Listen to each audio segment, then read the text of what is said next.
Good evening, ladies and gentlemen. Welcome back. I'm your host, Trent Wright, and this is episode 2 of the Soaring Wings show. Today, I will be wearing the 2025 Eagles draft cap. It's got the Liberty Bell, the ivy on the black brim with the midnight green, modern Eagles logo right there in the center. I think it's a very classy hat. I wanted it from the moment that I saw Jahad Campbell put it on his head. In addition, I'll be rocking the Lane Johnson jersey today, one of my favorite players of all time. Let's go pave the lane. This was a Father's Day gift for my wife this year, so it does have extra special sentimentality attached to this one.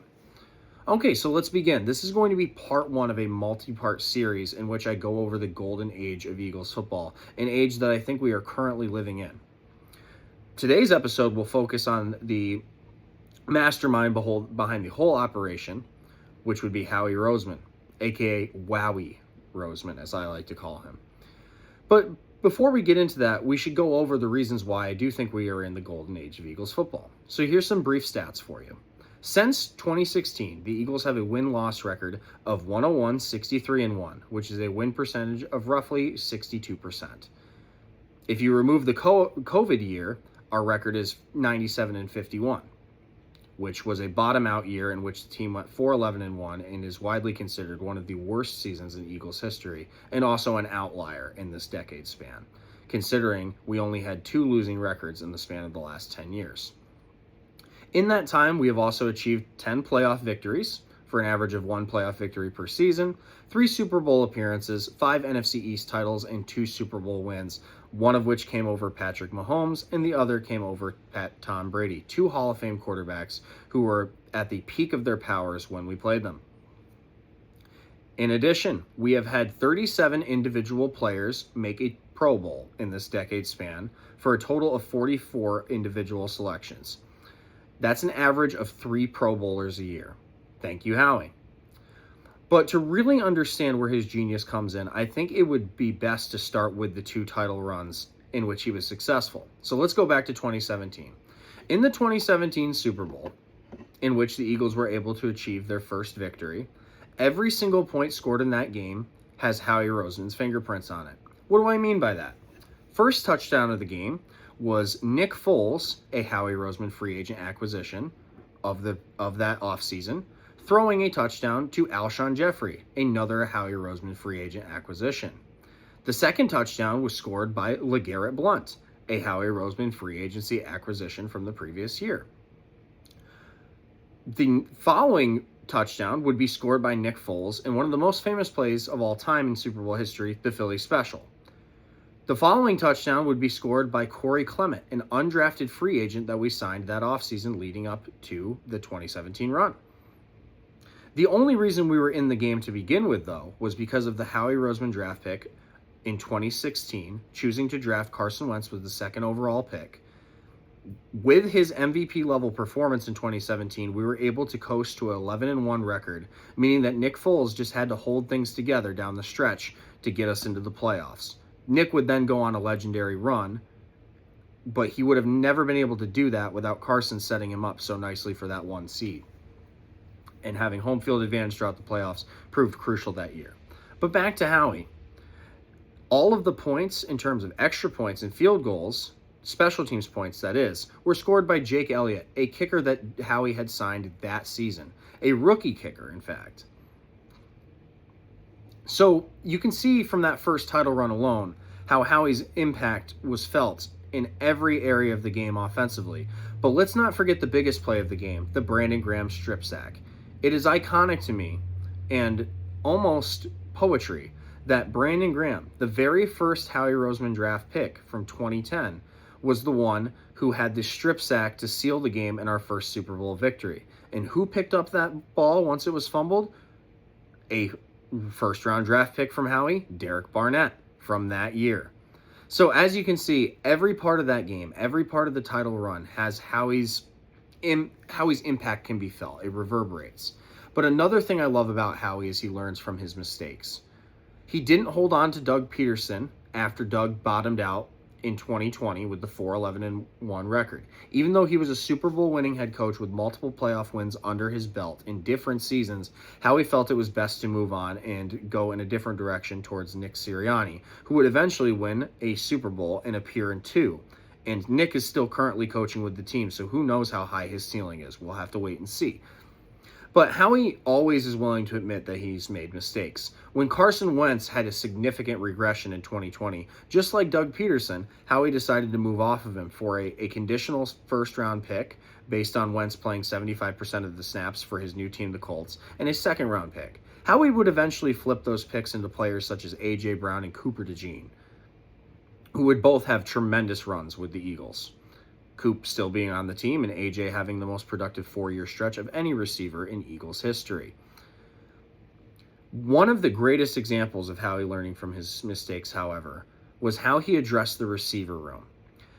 In 2019, Howie Roseman selected J.J. Arcega-Whiteside, one of the worst players in Eagles history, in the second round from Stanford. The following year, he would double down on stupidity by drafting Jalen Reagor from TCU ahead of LSU's Justin Jefferson, who was Joe Burrow's number 1 target and one of the most prolific college offenses of all time.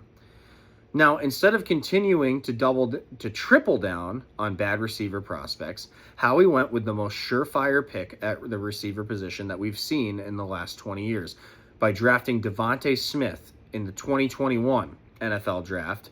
He was a Blitnikoff Award winner, a Heisman Trophy winner, and an SEC record holder for many receiving categories. Howie decided to shy away from his old strategy of finding diamonds in the rough from smaller, less powerful programs, and decided to go right for the number 1 receiver from Alabama. He would follow this up in 2022 by trading for A.J. Brown on draft night, which again would change the franchise's history, as A.J. would go on to have the most prolific 4-year stretch of any receiver under the team, in the history of the team. So Howie's ability to pivot and realize that a receiving core in 2020 of Quez Watkins, practice squad Greg Ward, J.J. Arcega-Whiteside, never was Travis Fulgham, and Quez Watkins was not going to cut it, and decided to go get a proven player in A.J. Brown and a proven college player in Devontae Smith, a decision that would prove to lead to 2 Super Bowl appearances and an additional Super Bowl title. Another example in which Howie learned from his mistakes is when he drafted Jordan Mailata in the 7th round as a player that had never played football before. He was actually out of Australia as a rugby player. But instead of doubling down on Andre Dillard, the team's future left tackle, or so they thought, that was going to replace Jason Peters at the time, Andre Dillard had a bicep injury, and Mailata was allowed to get starting reps. When Mailata beat him out at camp, many other GMs would continue to play the inferior player just because of their draft position. You see this all the time. First round and second round draft picks play even on teams where their other counterparts in lesser rounds might be performing better just to save face for the GM. But nope, he made Jordan Mailata our left tackle, and in 2024, Jordan Mailata was graded as PFF's number 1 player in all of football. A player who had no previous football experience that Howie took a risk on turned into PFF's number 1 player. Let that sink in. He learned from the Carson Wentz situation as well because of Carson's injury history. Moving off of Nick Foles proved troubling. In 2020, the 2019 playoffs, when Wentz got hurt on the 3rd play of the game, we had to resort to Josh McCown. So in 2020, Howie Roseman doubled down on his belief that the backup quarterback is a very important position and drafted Jalen Hurts, Heisman runner-up and future Super Bowl MVP in the 2nd round. This stretch of GM dominance is unlike anything I've seen in team history, and it's up there with some of the best 10-year stretches that GMs have ever had. Because of that, I truly believe we would not be in this position without Howie Roseman.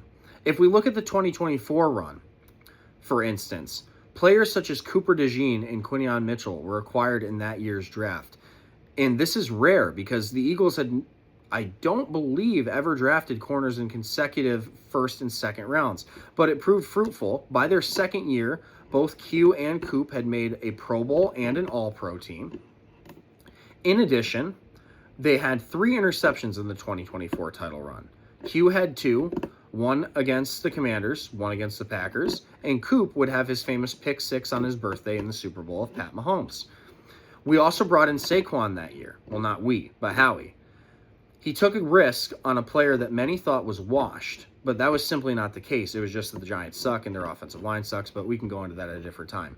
And Saquon would have one of the most amazing running back seasons, not just in Eagles history, but league history, breaking every previous record that LaShawn McCoy had set for the franchise and setting an NFL record for rush yards in a season, including postseason, with over 2,500 yards. Zach Bond was another notable free agent acquisition from that offseason, a little-known rotational edge rusher from New Orleans who would end up becoming an all-pro middle linebacker. Howie's ability to draft players from big schools, such as Jalen Carter and Jordan Davis from Georgia, but also find diamonds in the rough in free agency, like Zach Bond, and like, now Saquon wasn't a diamond in the rough, but acquiring Saquon was a risky maneuver. It is just unlike anything I've seen. His dominance between those two areas is insane. But Howie is also good at trades. If we look at the draft night trade for A.J. Brown or the trading of Carson Wentz for a first and second round pick, we can see how he is able to leverage players at perfect times. He got A.J. before he entered his prime, and he got rid of Wentz after his prime and received draft capital for both. I mean, he recently just flipped A.J. Brown for a future first round pick in 2028, which I think will prove very beneficial because I don't see the Patriots being good by that time. So all of this to say, Howie Roseman, through his free agency moves, his trade acquisitions, and his overall drafting, has done an amazing job in these last 10 years. In addition, he also should get credit for hiring both Douglas Peterson and Nicholas Sirianni, two Super Bowl winning coaches.